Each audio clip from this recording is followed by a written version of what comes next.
I think talking about your own personal story is so important because that's like the driver of why we create. Like growing up for myself, I didn't see a lot of representation of Asian Americans in the mainstream media. So I feel like a lot of what I haven't seen before drives what I create today. All right, Mississippi River. This is so cool. I remember vividly this day. It was probably like close to 100 degrees, super hot. One of the first grocery stores visited in Mississippi. One of my favorite photos probably from the entire project. And that actually was our first stop. People were like, wow, those are Asian Americans who have a different narrative and a different story that I'm not used to seeing or hearing. So it was almost uncovering this very invisible community. Really, this was a jumpstart of something really special when I came to think about what I wanted to talk about. Alright, so this was the cover photo of the All-American.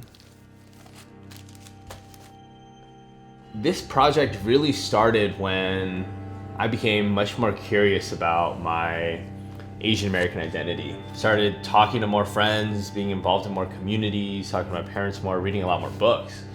And so I stumbled upon this book, Big Little Man by Alex Tizon, that talked about the invisibility and desexualization of Asian American men. It was hard work becoming an American, and I felt like I'd succeeded for the most part. Yet I was not all-American. I could never be that. Most of us, when imagining an all-American, wouldn't picture a man who looked like me. Not even I would. You would have to take my word for it. More than a few times in my life, I looked in the mirror and was startled by the person looking back. That was something that I had felt all my life, but could never really put into words. This idea of what it meant to be an all-American, and almost challenging what we define that as. So To Be Seen is my new project. It's a project that challenges the idea that Asian Americans are a monolith. And I really wanted to make sure that every unique subject that I shoot is really capturing the different elements of the Asian American experience, from Southeast Asians, South Asians, across the gender, sexuality spectrum, to really showcase the diversity and beauty of Asian Americans.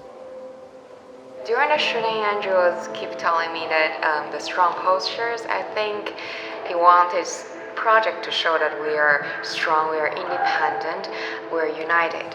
Matt's eyes down just a little bit. I'd say it stems from the idea of celebrating diversity within Asian culture. It's very easy to be able to categorize Asians as one very stereotypical race. With what he does with his work, he's not afraid to, really put it out there that this is what being Asian is. This is how we are. It's really interesting when someone approaches you because of your ethnicity. I think that's a very good thing, you should always do. You should always have your roots. I've always identified physically with being Asian, but never really knew how to attach myself to that identity. When he pitched it to me on Instagram, he was like, well, I want to showcase, the masculine and the feminine. And I think that for me personally, that's been an ever constant change of evolution and finding balance.